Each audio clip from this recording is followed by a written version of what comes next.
Sir, insurance literacy बढ़ाने में schools, employer और जो स्टेट गवर्नमेंट हैं उनकी किस तरीके से भूमिका होनी चाहिए? हाँ, ये बहुत ही अच्छा आपने प्रश्न किया, और पता नहीं क्यों इंस्पाइट की कम से कम 15 साल से तो मैं खुद ही मतलब एकेडमिक लाइन में हूँ। कई बार ये प्रपोजल सेक्टर से भी आता है कि स्कूल एजुकेशन में फाइनेंशियल प्लानिंग की पढ़ाई की जाए। और जब मैं फाइनेंशियल प्लानिंग कर रहा हूँ, मैं सिर्फ इंश्योरेंस की बात नहीं कर रहा हूँ, 9th क्लास में कम से कम एक चैप्टर होना चाहिए जहां वित्तीय लेन देन के बारे में बताया जाए कि इन्फ्लेशन क्या होता है, रेट ऑफ इंटरेस्ट क्या होता है, म्यूचुअल फंड क्या होता है, इंश्योरेंस क्या होता है। इसकी कमी है। हम तो खुद यहाँ पीजी मतलब एमबीए स्टैंडर्ड के बच्चों को लेते हैं, जो बच्चे बीकॉम करके भी आते हैं उनको भी इंश्योरेंस के बारे में बहुत जानकारी नहीं होती है। तो कहीं ना कहीं अवेयरनेस के लिए सबसे ज्यादा जरूरी है कि हमारे स्कूल के करिकुलम में फाइनेंशियल प्लानिंग, इंश्योरेंस, बैंकिंग के बारे में पढ़ाया जाए, एज ए वोकेशनल हो या कंपलसरी कोर्स में। क्योंकि जब बच्चे 9th 10th में समझ जाएंगे इंश्योरेंस, तो उनके लिए awareness will not be an issue. आज तो पढ़े लिखे लोगों के लिए भी अवेयरनेस एक इश्यू है। बिल्कुल बिल्कुल सही कहा लेकिन आपने। एक बात हुई है, जब से डिजिटल चैनल आया है, इतने अच्छे अच्छे एड्स आते हैं, इंश्योरेंस कंपनियों की संख्या बढ़ी है। पहले केवल एक LIC एड देता था, आज 26 कंपनियां दे रही हैं।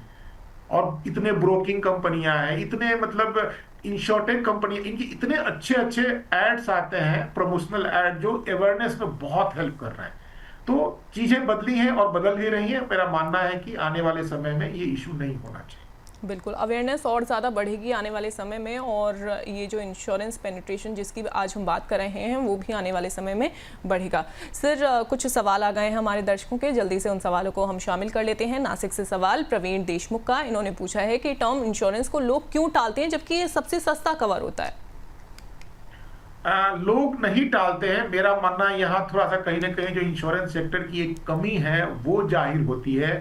एजेंट बेचना नहीं चाहते हैं, क्योंकि टर्म इंश्योरेंस सस्ता होता है और उसमें उनका कमीशन भी कम होता है। तो वो पहले तो वो नहीं बताएंगे, वो वही बताते हैं जो सेविंग ओरिएंटेड इंडोमेंट प्लान या यूलिप प्लान होता है।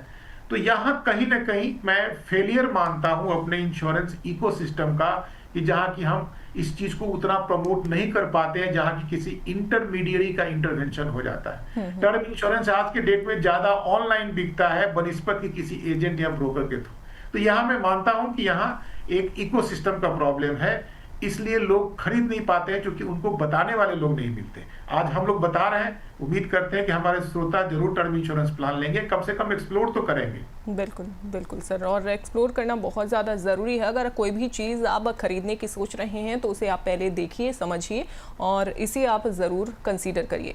पटना से सवाल आयशा खान का, महिलाओं के लिए अलग बीमा प्लान क्यों ज़रूरी है सर? देखिए, महिलाओं, हमारे कहीं ना कहीं हमारे सोसाइटी में जो महिलाओं का योगदान है वो तो बहुत रहता है, घर हो या सोसाइटी हो। लेकिन फाइनेंशियल प्लानिंग या अर्निंग पॉइंट ऑफ व्यू से कहीं ना कहीं पिछड़ी थी पहले।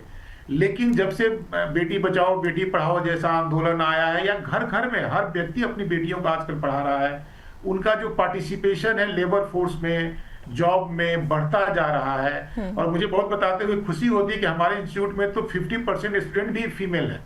तो मैं ये कह रहा हूं कि समय के साथ, सामाजिक बदलाव के साथ महिलाओं का पार्टिसिपेशन जब बढ़ा है तो उनका भी बीमा बढ़ा है। मुझे याद नहीं आ रहा है, लेकिन किसी एक स्टेट में, शायद नॉर्थ ईस्ट का कोई स्टेट है, जहां की महिलाओं का बीमा का जो संख्या है वो पुरुषों से ज्यादा है। महिलाएं अभी किसी भी क्षेत्र में पीछे नहीं है। बिल्कुल बिल्कुल। रही बात इंश्योरेंस कवर की, तो एक हेल्थ इंश्योरेंस ही एक ऐसा सेगमेंट है जहां की महिलाओं के रिक्वायरमेंट कुछ मर्दों से अलग हो सकते हैं। अदरवाइज अगर कमाने वाली महिला है तो उनके लिए भी टर्म इंश्योरेंस ठीक उसी तरह से जरूरी है जिस तरह से उनके हस्बैंड जो कमा रहे हैं। या मोटर गाड़ी महिला अगर चला रही है या ओन करती है तो उसका भी मोटर इंश्योरेंस वही होगा जो उसके पति का या उसके भाई का होगा। केवल हेल्थ इंश्योरेंस एक ऐसा है कि जहां because of the physiological differences महिलाओं का रिक्वायरमेंट अलग होता है। और अब अच्छी बात यह है कि अब तो कई इंश्योरेंस कंपनियां, खास करके हेल्थ सेक्टर में, they are coming with the added benefit for the women.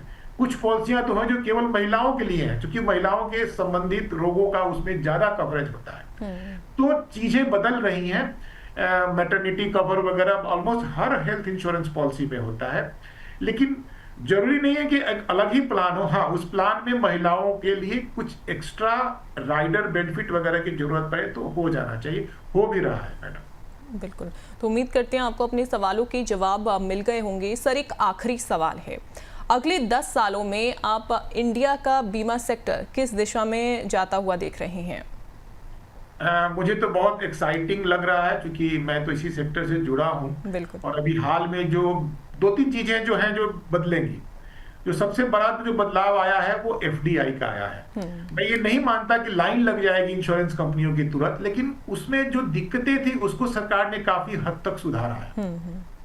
एक जो चेंज पिछले साल हम लोग उम्मीद कर रहे थे जो नहीं हो पाया, जो कि होना ही चाहिए, इस साल हो या अगले साल हो, कि इंडिया में छोटी छोटी इंश्योरेंस कंपनी को भी आने का परमिशन देना चाहिए।